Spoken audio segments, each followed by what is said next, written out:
You win last year too? I won the bowling competition. So bowling competition, and then this year paintball. Let you in on a little secret. I did have a secret weapon. Jesse Carr, ex-Marine police officer, was on my team. Yes. How was the recruiting process to get Jesse there? Yeah, it was tough. We had to get him an NIL package together, and we did, and it was suffice, and he agreed to join us. So. On this year's actual team, Jake Bailey again seems to kind of picked up a little bit where he left off last fall before the injury. How would you assess just not only his ability to kind of get back to this point, but what he actually is doing? Yeah, the big thing about him is he's so smart, right? So, and when he was out, and I say this a lot about guys that are injured, if they'll be injured the right way and like watch while they're out and like intently and try to become like a coach, then you start taking everybody's mental reps while you're out. Instead of just, you're thinking about yourself and you're not watching practice. But he's so intentional about that. So the whole time he's been out, he's doing nothing but watching and go, yeah, I would have done that. No, I wouldn't have done that. I'm listening to Coach Likens, coach him. Okay, I understand now. And so when he came back, matter of fact, he's probably, you're better. I believe you can come back better because you have so many different mental pictures now in your mind. You guys didn't show up here this fall with Rashee, guy you say. Yeah, he'll be the pro next year. That's right. Where do you pick up and where do you make up for that? And is the group maybe even deeper now? Oh yeah, we're definitely deeper. I think we're definitely more dangerous. We don't have that one established guy right now. Hoping to find somebody like that. We talked extensively with the group about that. Somebody's got to replace some of that production of just ripping balls out of the sky, where 50-50 catches, right? So we're looking for somebody to step up and do that. But I do believe we're definitely deeper, which helps in substitution. So you're not, oh man, Rashee's out. All right, hurry up, man, get a breath. Hurry up. We got to get you back in here. Where we don't have that this year. It's like the twos that are going in are just as good as the ones. And so I'm letting them sub themselves right now. So I'm not even really thinking about substitution or worried about who's in or out of the game. With that slot, Jake, obviously junior came on late last season and did. How big is that for this offense, and how big are those two guys in that position? Oh, yeah, absolutely, because they have to be the smartest guys out of the receiver room as far as understanding football structure, zone coverages, where I'm supposed to sit down, what holes am I trying to get into in the zone, and then be good enough players to get open versus man coverage and tight man. So it's like that's a tough deal for those guys, right? And we ask them to do reverses and things like that. Junior jumps in the backfield, plays running back sometimes, and then he has to pass protect when you're a running back. It's like to have guys where I don't have to like I spend most of my time coaching the outside guys because I have that luxury on the inside, and that's tremendous. Maybe a dumb question, but from the slot, how much of getting open is intelligence versus athleticism? Yeah, a lot of it, yes. Yeah, because if you understand zone structures and what the defense is trying to do and where they're going and what we're trying to do on offense, it makes your job so much easier. Mm-hmm. You mentioned trying to get the jump ball ability from Rashee. Yeah. Is Jordan Hudson a candidate to? Absolutely, yes. Him, man, I got about 4 of them. I don't know if any of them will be as good as Rashee. Rashee was a second-round pick. Probably should have been a first-round pick if he doesn't hurt himself.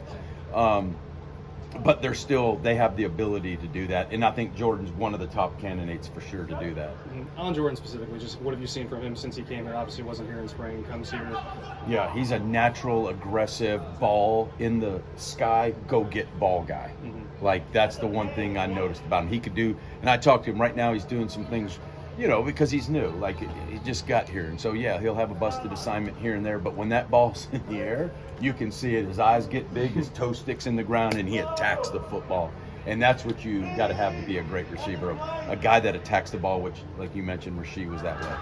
Seems like that receiver group on the outside even has some different body types and things like that. How much does that affect what they can do? Do you try to do different things with that? You can.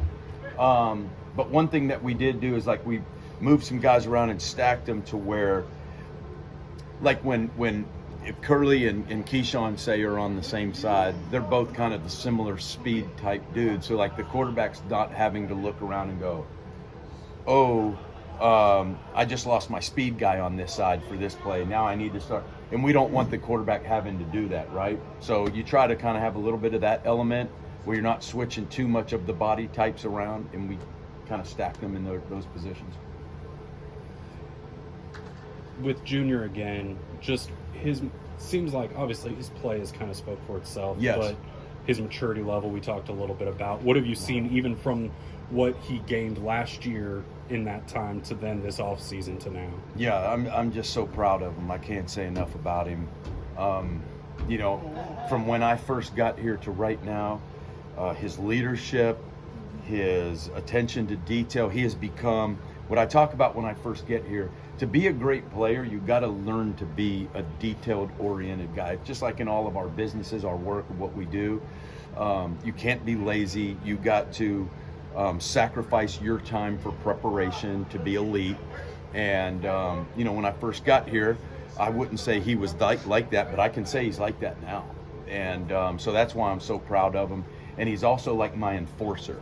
If I need to get a message across to the room, I just pull Junior aside and go, hey, man, get these guys to do this. And he's like, I got you, coach. And that's what I love about Junior. He's like the godfather. Yeah. Jamari and Carroll, Jackson Lavender, they have the ability to learn from a lot of guys ahead of them. I guess how much of an asset is that? And are you seeing them kind of trying to soak things up? I do. Yes, I do. So they have wonderful attitudes. Like, and we talk about it all the time. It's got to be tough when you're the man, right? And you get like, everything that happens on offense is geared towards you in high school, and then all of a sudden you're like fourth team and guys are yelling at you and you're looking around going, what happened, right? Yeah. So they're in that stage right now, but both of them are taking it like a champ. They're just sitting there. They take notes. Like Jamarian is constantly in the meetings just doing this, and he's writing and he's looking up, and Lavender is I put Lavender over on that other field where we do the 2-spot, and he's coaching up all the other receivers and helping them out. So yeah, those guys they have a bright future. We theorize from the outside how many receivers you guys might have, and for us it feels like a lot. How many receivers do you feel comfortable playing right now? Right now I feel good about 3, 5, 6, 7. Mm-hmm. How do you manage that room when there are 7 guys? I'm sorry. 8. Yeah.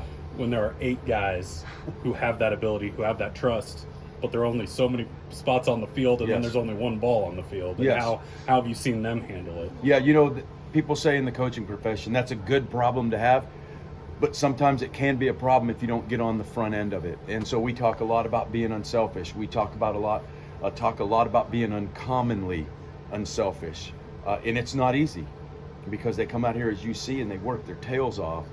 And then, you know, you go sit on the sideline on Saturday. That's not a lot of fun. That's not what you signed up for. You signed up to play. And I get that. And so we talk about that openly as a room and talking about being uncommonly selfish. So, and I tell them, and I'll tell you guys this, we won't really know until we get into the games. So we can talk about it all we want. But yeah, there's going to be some times where you have the opportunity to choose to pout at my position this year, and we'll see what happens. And last, the hat, how did it suffer its tragic? Guys, I don't know. Yeah, I know, right? This is a big deal, guys. Like I've worn this in every practice, every game, and I don't know. I don't know how we're gonna fix this thing. And so if you guys could help me out, man, put a wanted poster out there or whatever. We got to find one of these hats and get it to Coach Likens, okay? Was it did it just snap on your head? I took it off and it just snapped. I don't know, man. Okay, so it wasn't like slapping it against the leg. I did not throw it. I did not throw it.